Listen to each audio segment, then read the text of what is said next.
बेथ' सेकेन्ड स्टेपआ मा जाहैगोन बेयो उननि बाथ्रा जाहैगोन खिन्थु जों गोजोननाय मोन्दों उदालगुरिबासि हिसाबै मैया दुलाराय बर' फरायसा आफादनि दैदेननायाव बरमायाव जि हाबाफारि मोनसे जथुमनाय जादोंमोन बे हाबाफारियाव जोङो उदालगुरि लकसभा जानांगौ होननानै माजबाटनिफ्राय तामुलपुरसिम बे एरियानि मानसिफ्रा जों होस्रिखावबाय थादों खिन्थु मैया दुलाराय बर' फरायसा आफादनि दैदेननायाव जि बरमायाव जाबाय बेवहाय बर' थुनलाइ आफाद आबोब ट्राइबेल संघ आरो गुबुन गुबुन आफादजों लोगोसे बेवहाय बर'नि मैखोमै जोंनि बिटिआर ओनसोलनि राजखान्थि दोलो UPPL आरो BPF मोन्नैबो राजनितिक दोलोनि रिप्रेजेन्टेसना बेयाव दङमोन बरमायाव आरो मैया रायलायनानै ख्रा जाबाय जे जोंनि दाबिया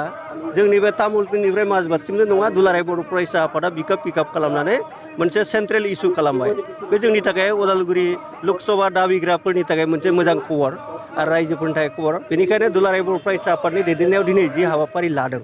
बे हाबाफारिया जोंनि थाखाय गथै आसामावनो जादों क'क्राझारनिफ्राय जागायनानै एखेबारे सानजासिम गासै ओनसोलावनो दिनैनि हाबाफारिया जादों आरो बिनि गेजेरजों जोंनि जि बर'फोरनि राजखान्थि मोन्थाय बे राजखान्थि मोन्थाय गोमानो नागिरनायखौ जोङो गासैबो दल संगठन आरो राजनितिक दोलोफ्रा मोनसे जयै जे आवाज दैखांनो हाबाय दिनै बे जोंनि थाखाय सौभाग्यनि बाथ्रा दा बेखौ लानानै आं मिजिंथिदों इलेक्सन कमिशनार अफ इन्डिया जुदि जोंनियाव जोङो ससियेल अर्गेनाइजेसनफ्रा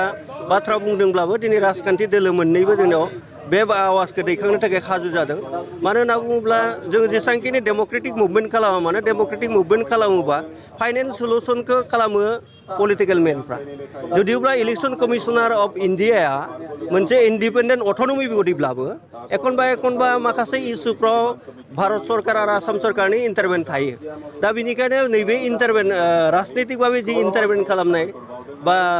राजनितिकभावे जे आखाइ होनाय बे आखाइ होनाया जोंनियाव जिहेतु दा पावाराव थानाय आरो पावार गैयै राजनितिक दोलो दङ आं दाख्लै गोबां जायगायावनो बुंदों बे बाथ्राखौ दिनै UPPL पावाराव दङ पजिसनाव दङ अपोजिसनाव BPF दङ बे मोननै राजनितिक दोलोआ जुदि राजखान्थि भाबै गावबा गाव एना एनिखौ राजखान्थि नांलाय खमलायखौ जुदि बन्द' खालामनानै जुदि दानि जोंनि बर'फोरनि राजखान्थिनि मोन्थायनि थाखाय जि जुजिनायखौ जि मोनसे जोंनियाव ड्राफ्ट प्रप'जेल फैदों बे ड्राफ्ट प्रप'जेल बायदियावथ' जोङो क'क्राझार लकसभा जानायनि उनाव बिथिं थानाय सानजा थानाय जिखिनि 6टा बिधानसभा समष्टि बिनि ओनसोलनि मानसिफ्रा जोंहा थांनाय 75 बोसोर स्वाधीनतानि उनाव जे राजनितिक जों महलै लकसभायाव जों मोनाखै अधिकारखौ मोनाखै एखे जिनिसखौ जों खोमानो थांगासिनो दङ बेखायनो बिटिआरआ मोनसे सेक्सनेल मोनसे एरेन्जमेन्ट आरो बिनि सिंनि जिखिनि 6टा समष्टि दङ सेगमेन्ट दङ बेखौ लानानै जोङो उदालगुरि समष्टिखौ बानायनांगौ आरो आं मिजिंथियो आंहा मोनसे बिश्वास जादों मैयानि हाबाफारिनि दुलाराय बर' फरायसा आफादनि बरमायाव जानाय हाबाफारिनिफ्राय जाहाथे जोंनि डिमान्डआ मोगथाङाव जाफुंगोन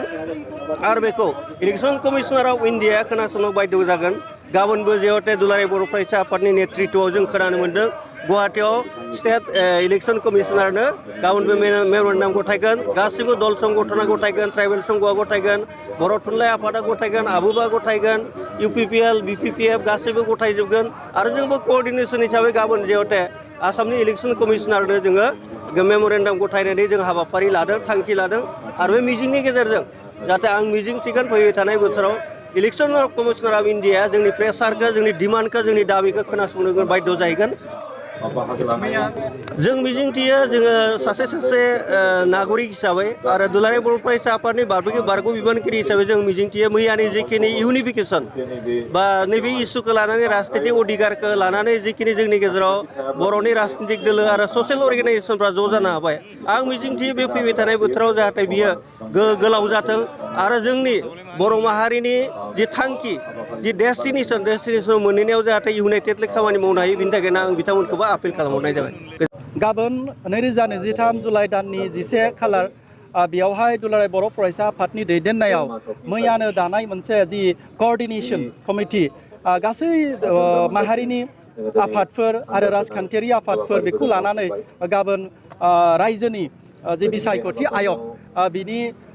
बिथांमोनखौ लोगो हमनाय जागोन दा बेयाव बेखौनो डिमान्ड होनाय जागोन जे दरं कन्स्टिटुवेन्सि लकसभा कन्स्टिटिउसनखौ बोखारनानै उदालगुरि लकसभा कन्स्टिटुवेन्सि खालामनांगौ आरो 6 डेल एरिया बिटिआरआ मोनसे 6 डेल एरिया हिसाबै बेयाव मोननै लकसभा कन्स्टिटुवेन्सिखौ दाफुंनांगौ बे उद्देश्यजों बे थांखिजों गाबोन बे लोगो हमनाय हाबाफारिखौ खालामनाय जादों। उदालगुरि जिल्ला दुलाराय बर' फरायसा आफादाल' दिनै बे बनजार सावनानै रेलि खालामनाय बे हाबाफारिखौ लायाखै। बिटिआरनि सिङाव थानाय गासै जिल्ला दुलाराय बर' फरायसा आफादनि दैदेननायाव गासै जिल्लानि साब डिभिजनाव दिनै बेखौ खालामनाय जादों। आरो बिनि थांखिया जाहैबाय थांनाय 24 जुन खालाराव इलेक्शन कमिशन अफ इन्डियाया जि ड्राफ्टिं डेलिमिटेशननि ड्राफ्टिं दिहुनबाय, बे ड्राफ्टिं दिहुननायाव उदालगुरिखौ दाननानै दरं मोनसे पार्लियामेन्टारि कन्स्टिटुएन्सि हिसाबै दिहुननाय जादों। आरो बेखौनो प्रटेस्ट खालामनानै दिनै उदालगुरि जिल्ला दुलाराय बर' फरायसा आफादनि दैदेननायाव बे टर्च लाइट रेलिखौ खालामनाय जादों। गाहाय थांखि हिसाबै बेनो बे उदालगुरि पार्लियामेन्टारि कन्स्टिटुएन्सि हिसाबै गोदानै दाफिननांगौ आरो 6 सिडिउल एरियानि सिङावनो थानाय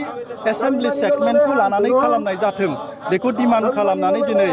भारतनि बिसायख'थि आयगनि खाथिसिम मोनथिहोनो थाखाय बे रेलिखौ लानाय जादों। मैया नंगौ जुलाइ दाननि 9 खालार 2023 बरमा कलेजनि नब्लाङाव मोनसे दुलाराय बर' फरायसा आफादनि हांख्रायनायाव जोंनि ओनसोलाव थानाय गासै समाजारि आफाद, माहारियारि आफाद आरो मोननै गोख्रों बे ओनसोलनि राजखान्थि हान्जा UPPL आरो BPF बिथांमोनाबो बाहागो लानानै जे जोंनि जे रिडिलिमिटेशन बेखौ लानानै सावरायनायाव बिथांमोना बाहागो लाफैदों। बेखौ दुलाराय बर' फरायसा आफादनिफ्राय बे गासै बाहागो लानाय बिबानगिरि आरो दोलोनि दैदेनगिरिफोरखौ साबायखर बावनो हायो बा गोजोनथाव मोनसे रादाब होननानै समाजनि गेजेराव जों फोसावनो हायो। मानो होनबा जा हारिनि जाथिनि अलखदाव जों बयबो खौसेयै गसंथानाय बियो नेरसोना बर' हारिनि गेजेराव गोदोनिफ्राय दङ। आरो बेबो दिनै राजखान्थियाव गोरोबलायाब्लाबो हारिया जे मोनसे राजखान्थियारि खैफोदाव गोग्लैनो थांगासिनो दङ,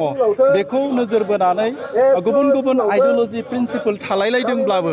मैयानो जोङो बेखौ जयै सावरायनायनि गेजेरजों जोंनि हारिखौ राजखान्थियारि जि मोन्थाय, राजखान्थियारि जि जोंनि मोन्थायखौ लानानै जि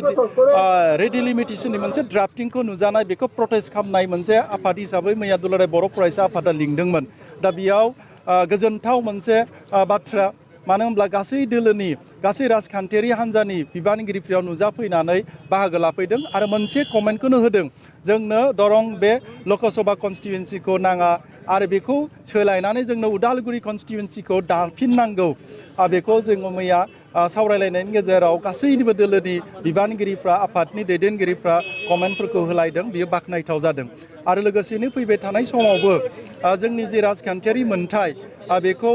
मोनोब्लासो बर' हारिया मोनसे गसंथानानै थानो हानाय, बे ओनसोलनि गासै सुबुं माहारि जाति जनगोष्ठीफोरखौ मोनसे आवगायनानै लांनो हानाय मोनसे परिबेखखौ नुहुरदों। बेनिखायनो सिगांग्रो जिहेथुके जों बिनिनो थागिबि हिसाबै जोंनो सिगांग्रो जाग्रोनानै बर' हारिखौ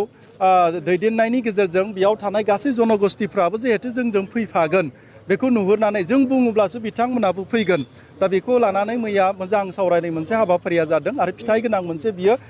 इयुनाव जाहैगोन, बेखौ आसा खालामनो हायो। गाबोन 2023 जुलाइ दाननि 11 खालार बेयावहाय दुलाराय बर' फरायसा आफादनि दैदेननायाव मैयानो दानाय मोनसे जि क'अर्डिनेशन कमिटि, गासै माहारिनि आफादफोर आरो राजखान्थियारि आफादफोर बेखौ लानानै गाबोन रायजोनि जि बिसायख'थि आयग बिनि बिथांमोनखौ लोगो हमनाय जागोन। दा बेयाव बेखौनो डिमान्ड होनाय जागोन जे दरं कन्स्टिटुएन्सि लकसभा कन्स्टिटिउसनखौ बोखारनानै उदालगुरि लकसभा कन्स्टिटुएन्सि खालामनांगौ आरो 6 सिडिउल एरिया बिटिआरआ मोनसे 6 सिडिउल एरिया हिसाबै बेयाव मोननै लकसभा कन्स्टिटुएन्सिखौ दाफुंनांगौ, बे उद्देश्यजों बे थांखिजों गाबोन बे लोगो हमनाय हाबाफारिखौ खालामनाय जादों।